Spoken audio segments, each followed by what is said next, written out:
Having a classroom makerspace is a wonderful opportunity for students to think about the world in new ways and design creative solutions with simple materials. But how do you get started creating one? In this episode, I will be sharing with you my top tips for setting up your classroom makerspace. Whether you are a STEM teacher, classroom teacher, or library specialist, this episode will give you actionable tips to make the process more manageable and easier for you.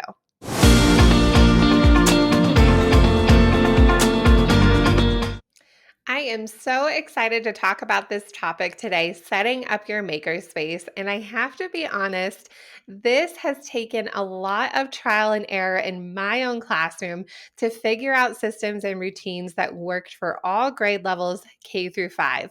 I definitely had moments where during the lesson things weren't working out, whether it was where I put the supplies, what supplies was being used. I definitely have some stories to tell you about that.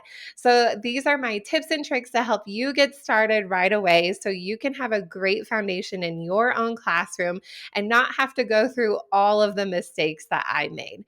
So, I will be sharing with you 3 major tips and breaking down each of those tips so that you can have a great makerspace year. The first thing when getting started with your makerspace is decide on the storage and space you're going to house everything.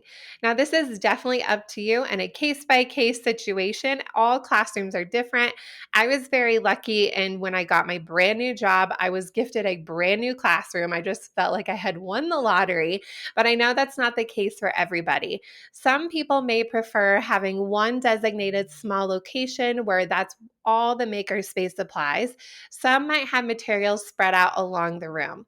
Whatever you decide, make it work best for you. Now, we will talk about organization later on in this episode, but really figure out what space do you have to work with. You can make it all work, just work with what you got. Once you have that figured out, decide if you are going to have a grab and go method where students are going to grab their materials from that location or locations and take it back to their seat, or if you are going to pull out bins as needed for the project. There are benefits to both, and I actually use both methods for different times of the year. I will start off the year, K through 5, by pulling out bins of specific materials I want the students to be using. My makerspace is spread out along my classroom, and everything is organized at kid height. I will have specialty items in the closet for specific projects put away in my cabinet, but the majority of materials are out on the floor. So even when you think about when you're shopping at a store, do you have anything in the back? I usually don't have a whole lot hiding in my closets. I just don't have room for extra things. So everything is out in my classroom at kid height. So I get started by pulling out the bins, so specific materials that students will need for their project. They will grab the items that they're allowed, or however many I say they can get, and then bring those items back to their seats. For younger students, if this is hard for them to remember how many, even if you write it on the board, a simple tip that I have for this is grab a little sticky note, write a number. So let's say I want them to have 3 straws. I'll write the number 3, and then I'll draw 3 dots on the sticky note and put the sticky note on the bin. This is something I will definitely use even if the students are grabbing things from the locations in my makerspace. It helps so much so that it helps build their independence and they're not reliant on me asking, how many straws can I get? This simple little trick has just been a great hack in my classroom. Another major thing when setting up your makerspace in your classroom is have designated locations for projects. Now, I know this is actually one of the most tricky things in classrooms because some teachers even see all the kids in the whole school the entire week. So you definitely want to just make sure you have space for all of those projects. Now, I do have a tip that will make storage a lot easier later on in this episode, and you're definitely going to thank me later for this one. But think about where those projects are going to be stored. I like to have on my open shelves a shelf for each grade level, and then I just have the grade level written down on an index card with an arrow pointing to the shelf. And then for smaller supplies, I have a big fabric box from IKEA. So those fold out boxes I can take apart and pop up whenever I need. And students will place their loose materials in a grocery bag or Ziploc bag with their plan inside. And then the bags will go in the bucket at the end of class. This is really helpful after I teach the mini lesson in our group meeting area. I'll pull out that bucket. I might even pull out all the bags and lay them in a row on the floor to help students get their materials faster. But this little trick has just worked for so many different types of makerspace projects. So not only are you setting up those materials, but set up a place where the projects can be stored when the class is done for the day. The second major tip when setting up your makerspace is the organization of your materials. Now, keep in mind, I was given a brand new classroom, so some of the furniture is very expensive in there. I will look up other things that are very similar that can help with your organization as well. Before I start asking for donations, I like to have my organization system set up first so I know how much of things that I can ask for and actually hold on to. So this is really important. Instead of asking for supplies, let's get organized first. When you are organizing all of your bins and drawers and buckets, make sure to label all of your things with pictures and with words. We talked about this in episode 1 when you're creating your systems and routines. This is a great tip and helpful for all learners because that way they know where things go. They might even learn new vocabulary of what things are called. And also, as a teacher, you know where everything goes to. I swear you will find things on the floor no matter how much you have a class clean up. This will help you know where everything goes in the classroom. Even further with your organization, I like to have different categories and locations for those different types of materials. I have a cardboard station where all of the little cardboard pieces will be. So, thin cardboard that will cut into pieces, cardboard tubes, egg cartons, anything that is cardboard related will go in one section. And those are labeled, of course. The other station is the paper station. So I will have all of the construction paper set up for them, lined paper for planning, scratch paper for building and for planning, graph paper. All of those can be found together to make it a lot easier for what they're looking for. Finally are the makerspace items, so the other little fun things that they can build with. So the pom-poms, popsicle sticks, cups, all of those are found in the same location. Another part of the classroom, I have all of the crayons, glue sticks, and scissors. Now, when I first got started, I thought it was a really good idea to have a big bucket of crayons and place it on each table group for kids to use. The older kids had no problem with this. So I distinctly remember it was my first week teaching STEM and I had first grade, and it had been a while since I had first grade and taught them. I taught first grade when I was student teaching, and then second grade my first couple of years when I was teaching. So it'd been a little bit of a while. And I hear crying. I'm all, oh, great. Who's crying? Why are they crying? I go over to the table and the kids are telling me, oh, he's not sharing the crayons. Well, okay, you need to share the crayons. The crayons are here for everybody. And instead of giving the crayons back, he decided to put the crayons that he had taken in his mouth, chew them up, and spit the crayons into the bucket. So nobody could use the crayons at that point, and then there were more tears. So I knew I had to change my structure of even just how crayons were in my classroom. For some time, I did use little supply boxes, and in each box, there was a pack of crayons, scissors, glue sticks, 2 pencils, and an eraser. But then I also found out quickly the lids were kept coming off of those buckets. They weren't the best quality. The pencils were getting mixed up. And then this kindergartners were really excited that they had scissors in their box. I don't think they had scissors in their supply buckets in their classroom always out. So here has worked best for my crayons, glue sticks, and scissors and markers. I have them in one area of the classroom. These actually get used the most. They get used more than my makerspace. I have the crayons in little metal tins with a little handle, and 3 buckets can go on each table. This is really great when students are helping pass out supplies. They can carry these buckets, or if I'm passing them out really quick in between transitions, this has worked great. And then 2 students can share 1 bucket, which is way better than a giant bucket in the middle of the table. Then I have in another container the glue sticks and the scissors, and that's it. So sometimes I might only need crayons for a makerspace activity or something else. Students might only want crayons. Now, this is also helpful too, having the scissors and glue sticks separate, because again, the younger students love playing with the scissors and you don't want anybody accidentally cutting their hair. Not saying that ever happened to me. Kindergarten's about to come in.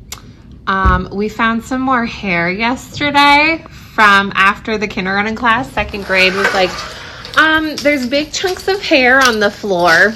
This is the same class where I had that kid say her hair fell out. We're using scissors again. She better not cut her hair again. But it's nice to have those separate as well. Markers are in little drawers that are organized by color.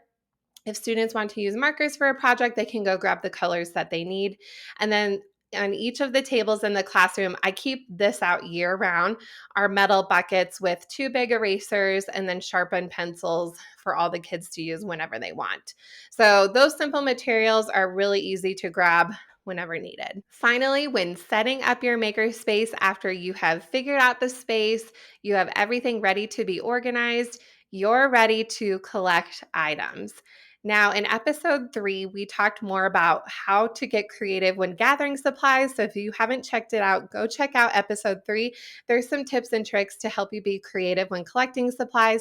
And also at the end, I talk about a spreadsheet you can download for free where I inventoried my whole classroom, Makerspace supplies included, that will help you get an idea for what you might want to collect for your classroom. Now, remember, I did mention you want to create a space where students can put their projects.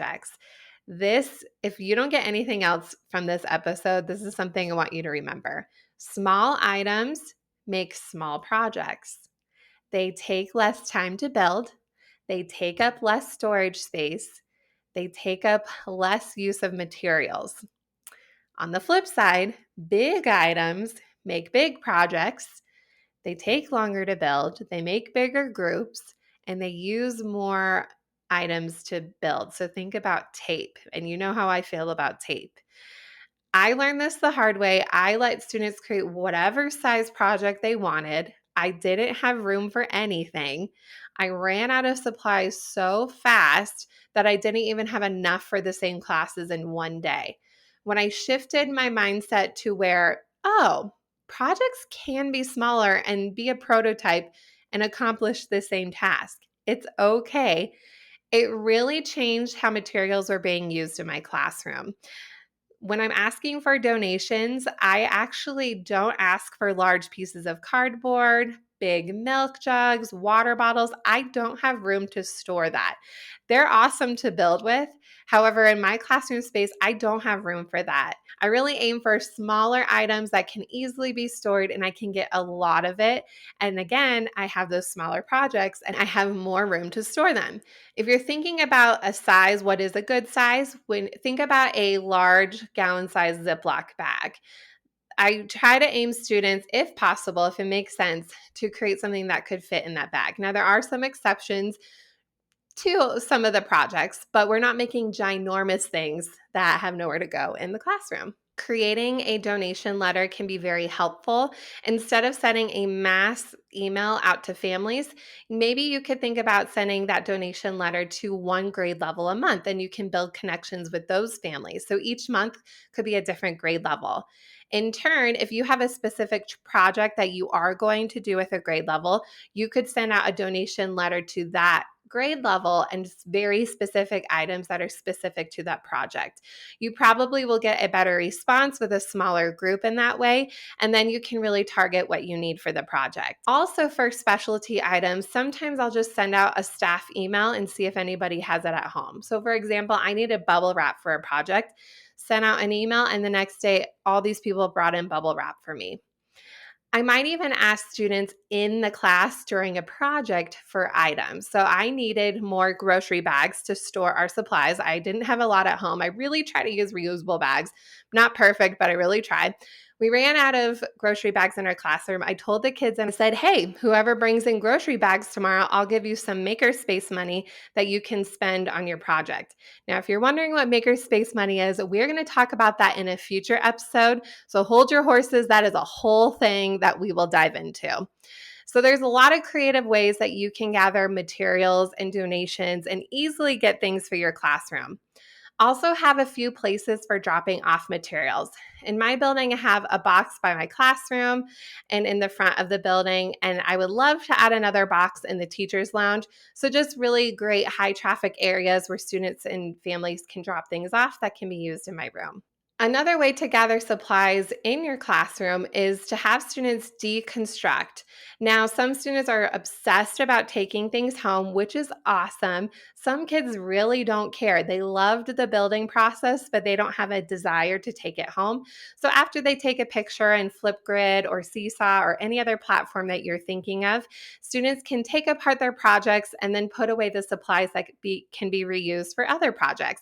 So, this is a great little in the moment mini lesson to talk about conservation of materials as well. On the last day of your projects, while students are deconstructing, just make sure you leave enough time for them to put everything away and clean out those bags. I will also reuse bags when possible if they don't have any holes or they're not broken. So the more that you can reuse in this space, it's just really great so you can get more life out of all those materials. So, as a recap, here are the three major things when setting up your makerspace for success so that you have a great system that will work all year long.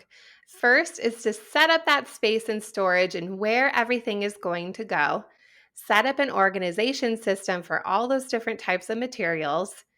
And think about ways that you can gather makerspace donations. To make this setup even easier, I made you a Makerspace bundle for getting started that comes with 180 plus supply labels with words and pictures, different colors, an editable donation letter, a Makerspace menu with money, which we will talk about in the next episode, anchor charts for specific supplies, and getting started lessons. Thank you so much for joining me today for all of these Makerspace tips. I can't wait to see you in the next episode.